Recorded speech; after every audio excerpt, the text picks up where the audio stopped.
ఇక అప్డేట్స్ చూద్దాం. టీటీడీ కల్తీ నెయ్యి కేసులో కీలక పరిణామం చోటు చేసుకుంది. ఈ కేసు దర్యాప్తు చేస్తున్న సిబిఐ సిట్ నలుగురు నెయ్యి సరఫరాదారులను అరెస్ట్ చేసినట్లుగా తెలుస్తోంది. సిట్ అదుపులో ఉన్న వీరిని సోమవారం కోర్టులో హాజరుపరిచే అవకాశం ఉన్నట్లుగా తెలుస్తోంది. ఏఆర్ డైరీ ఎండీ రాజశేఖరన్ తో పాటు ఉత్తరప్రదేశ్ కు చెందిన డైరీ నిర్వాహకులను సిట్ అదుపులోకి తీసుకున్నారు. ఇక ఇదే అంశానికి సంబంధించిన పూర్తి సమాచారాన్ని మా బ్యూరో చీఫ్ గోపీనాథ్ మరింత సమాచారం అందిస్తారు. గోపి,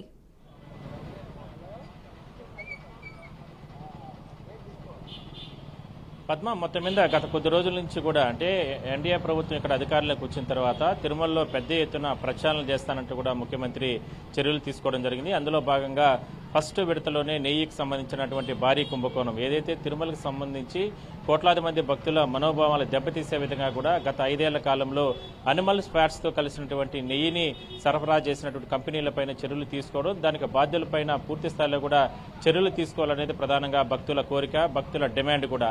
ఇందులో భాగంగానే గత కొద్ది రోజుల నుంచి కూడా సుప్రీంకోర్టు ఇచ్చినటువంటి ఆదేశాల ప్రకారం సిబిఐ ఇప్పటికే కూడా దూకుడుగా వెళ్తుంది. తిరుమల, తిరుపతితో పాటు తిరుమలలో ఉన్నటువంటి లడ్డూ ప్రసాదాల కేంద్రాలు, ప్రసాదాలు పంపిణీ చేసేటువంటి ప్రాంతాలు, ఆయా ప్రాంతాల్లో పెద్ద ఎత్తున ఇప్పటికే తనిఖీలు చేయడం జరిగింది. ఏదైతే నాసిరకమైనటువంటి నెయ్యి సరఫరా చేసినటువంటి ఏఆర్ కంపెనీల్లో కూడా సోదాలు నిర్వహించాలో, అయితే పలు కీలక డాక్యుమెంట్లు స్వాధీనం చేసుకున్న తర్వాత దానికి మూలాలు అంటే మొదటి దశలో ఎక్కడి నుంచి ఈ నెయ్యి కల్తీ నెయ్యికి సంబంధించి వచ్చిందనే దానిపైన పూర్తి స్థాయిలో విచారణ జరిపినటువంటి సిబిఐ అధికారులు మొత్తం కూడా అంటే ఇదంతా కూడా గుజరాత్ నుంచి కావచ్చు, లేదంటే పలు రాష్ట్రాల నుంచి కొన్ని కంపెనీల ద్వారా వచ్చినట్లు అంటే గుర్తించడం జరిగింది.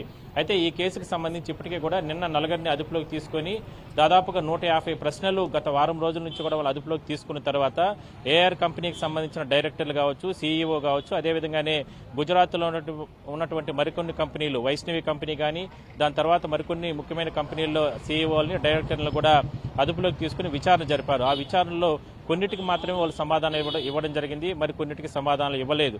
అందులో భాగంగానే నిన్న వాళ్ళని అదుపులోకి తీసుకుని తిరుపతిలో అరెస్ట్ చేశారు. దాని తర్వాత రాత్రి మెజిస్ట్రేట్ ముందు హాజరుపరచడం జరిగింది. 14 రోజుల పాటు రిమాండ్ ఇవ్వడం జరిగింది. అయితే ఇవాళ రేపటి లోపల వాళ్ళని మరోసారి కస్టడీలోకి తీసుకోబోతున్నారు.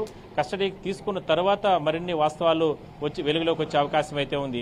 ఇక్కడ ఒకటే డిమాండ్, గతంలో కేవలం అంటే కంపెనీల పైన కంపెనీ ప్రతినిధులు లేదంటే కంపెనీకి సంబంధించిన డైరెక్టర్లు, సీఈఓలనే బాధ్యులు చేయకుండా గతంలో ఉన్నటువంటి ఇక్కడ తిరుమలలో కావచ్చు, లేదా టీటీడీలో పనిచేసినటువంటి చైర్మన్లు కావచ్చు, లేదంటే బోర్డు సభ్యులు, లేదంటే వీళ్ళకి తెలియకుండానే ఈ టెండర్ల ప్రక్రియ ఇవన్నీ కూడా కొనసాగదనేటటువంటిది ప్రధానంగా భక్తుల డిమాండ్. ఆ కోణంలో కూడా దర్యాప్తు చేయాలి. అదేవిధంగానే గతంలో ప్రభుత్వంలో ఉన్నటువంటి వైసీపీకి సంబంధించిన పెద్దలపైన కూడా ఇందులో ఏదైనా సరే భాగస్వామ్యం ఉందా అనే దానిపైన కూడా విచారణ జరపాలనేది ప్రజల నుంచి కూడా భక్తుల నుంచి కూడా వస్తున్నటువంటి డిమాండ్. మొత్తం మీద అంటే అందరూ ఊహించినట్టు తగ్గట్టుగానే సిబిఐ అధికారులు నిన్న నలుగురిని అదుపులోకి తీసుకుని వాళ్ళు అరెస్ట్ చేశారు.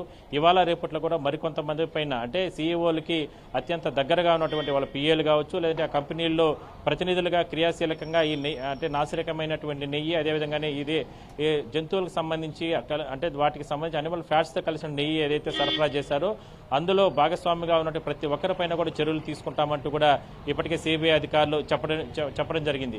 మొత్తం మీద తొలి అరెస్టులు అనేది 4 జరిగాయి. ఆ 4 కూడా ప్రస్తుతానికి రిమాండ్కి తరలించారు.